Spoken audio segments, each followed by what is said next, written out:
بسم اللہ الرحمن الرحیم۔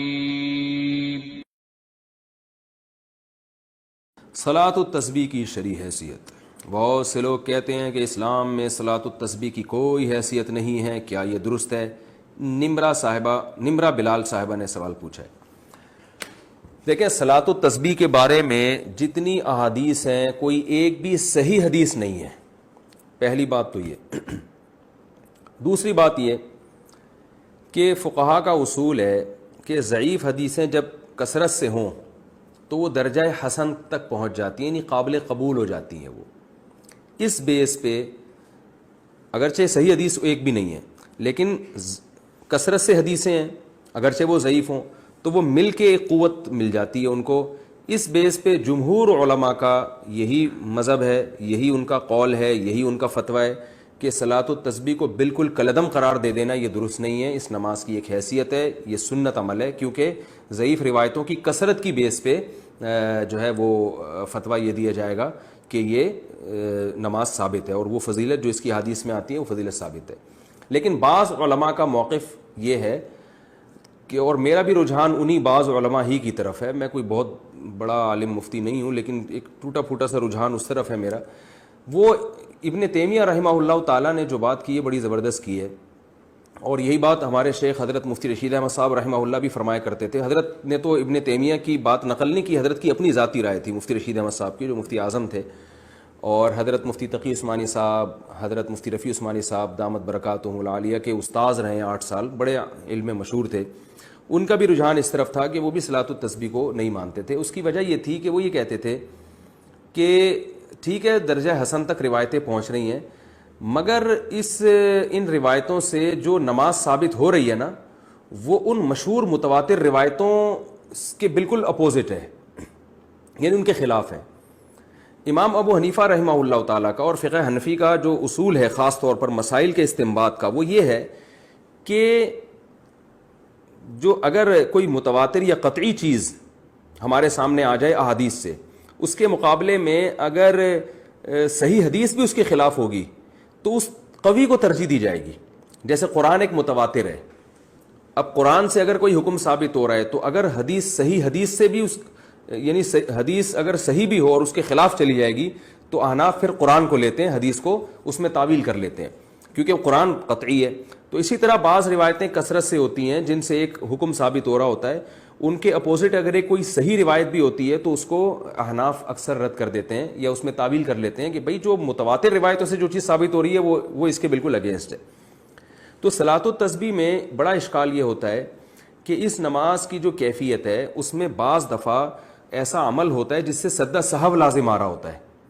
یعنی عام نمازوں، مثال کے طور پر آپ جب یعنی سورہ فاتحہ کے بعد جب سورت شروع کرتے ہیں اور سورت ختم کرتے ہیں تو رکوع میں تاخیر سے جو صحیح حدیث سے ہمیں پتہ چلتا ہے، جو نبی کا معمول رہا ہے، وہ یہ کہ سورت ختم کرتے ہی آپ نے رکوع کیا ہے۔ تو اسی وجہ سے فقہا نے کہا ہے کہ اگر سورت ختم کرنے کے بعد آپ رکوع میں تاخیر کریں گے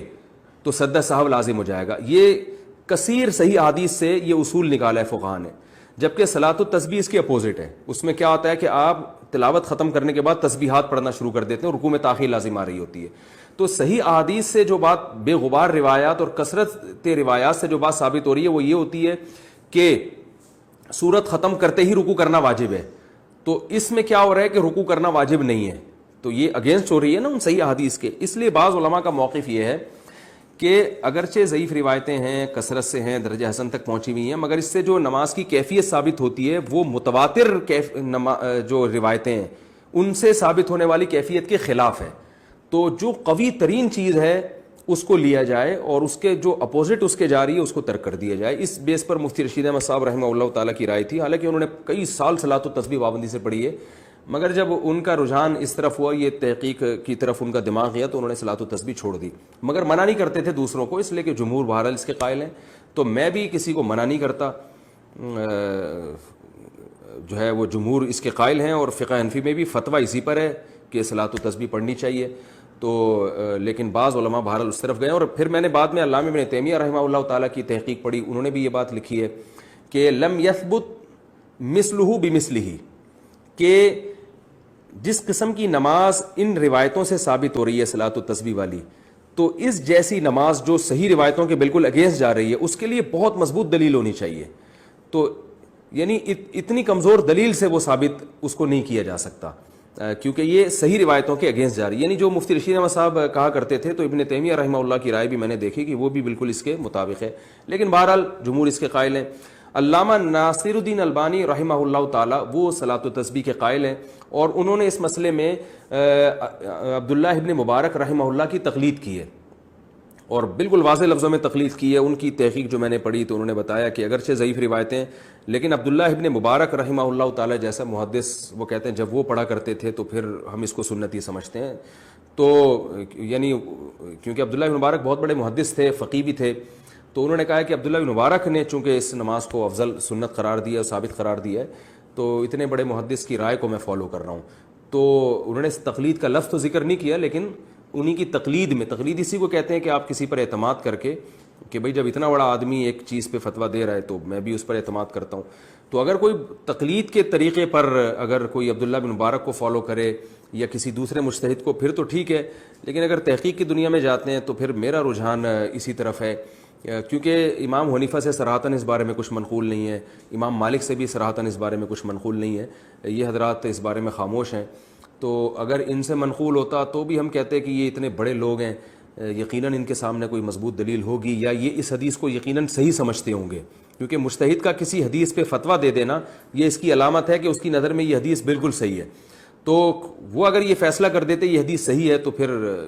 کیونکہ حدیث کا صحیح اور ضعیف کہنا بھی تو محققین کا کام ہے نا، یہ فیصلہ عام آدمی کے لیے آسان نہیں ہے. تو اس بیس پر میرا اپنا جو ذاتی رجحان ہے وہ یہی ہے کہ صلاۃ التسبیح کوئی پڑھ رہا ہے تو ٹھیک ہے، جمہور کے قول پر عمل کرے، دونوں طرف دلائل ہیں. لیکن میرا جو رجحان ہے کہ جب صحیح احادیث سے جو نمازیں ثابت ہیں وہ اتنی کثرت سے ہیں، جو بالکل بے غبار روایات ہیں اور ان میں اتنا ثواب ہے، تو بھائی جو کمزور چیز ہے اگر بہت وقت بچ جائے تو اس کی طرف آئیں اور صحیح حدیث کو فالو کریں، تو یہ میرا خیال ہے زیادہ اچھا ہے. لیکن بہرحال کوئی صلاۃ التسبیح پڑھتا ہے تو بدعت نہیں کہہ سکتے، کیونکہ بڑے بڑے علماء کا اس میں اختلاف ہے، اور جب اتنے بڑے فقہاء اور علماء کا اختلاف ہوتا ہے تو اس کی بیس پر کسی عمل کو بدعت بہرحال ہم نہیں کہہ سکتے، جبکہ روایتیں اس طرف موجود بھی ہیں. تو اس لیے آپ جس کی بات کو فالو کرنا چاہیں، جس عالم کے قول پر عمل کرنا چاہیں، آپ کو اختیار ہے. اس میں دونوں رائے ہیں. باقی صلاۃ التسبیح میں ایک اور میں بات آپ سے عرض کروں کہ دیکھیں، نماز تو جمہور کا مذہب تو یہی ہے، فقہ حنفی میں بھی فتویٰ اسی پر ہے کہ صلاۃ التسبیح پڑھنا سنت ہے، بڑے بڑے علماء اس کے قائل رہے ہیں، جس کی ڈیٹیل میں نے آپ کو بتائی. باقی بعض لوگوں کا ایک مزاج بھی ہوتا ہے، میرا ایک اپنا ایک جو مزاج ہے، میں کہتا ہوں یار ایسی چیز کو لو جو بالکل بے غبار ہو. کیونکہ رسول اللہ صلی اللہ علیہ وسلم جو تھے تہجد کی نماز روزانہ پابندی سے پڑھا کرتے تھے، جن کیفیات کے ساتھ، 2 رکعتیں کر کے بھی، کبھی 4 رکعتیں کر کے بھی، اس میں آپ سورہ فاتحہ پڑھتے، پھر سورت ملاتے، پھر رکوع کرتے. تو یہ کیفیت تھی. اتحیات کے بعد درود شریف اور دعا پڑھ کے سلام پھیرتے. اور اسی طرح اشراق کی نماز آپ نے بتائی، اوابین کی نماز بتائی، یہ بالکل بے غبار روایات سے ثابت ہیں، ان میں کوئی اختلاف بھی نہیں ہے. تو بعض کا مزاج بھی ہوتا ہے، میرا مزاج یہ کہ بھائی ایسی چیز کو لے لو جو بالکل بے غبار ہو. لیکن بعض لوگ کہتے ہیں کہ بھائی اس میں چونکہ تسبیح کا عمل بہت زیادہ ہو رہا ہے اور بڑی لمبی نماز ہوتی ہے اور تسبیح سے ایک طرف دماغ لگتا ہے، اس بیس پہ کہتے ہیں کہ یہ پڑھنی چاہیے. تو اس میں ایک ذوق کا بھی اپنا دخل ہوتا ہے. تو دونوں رائے ہیں، آپ جس رائے کو چاہے فالو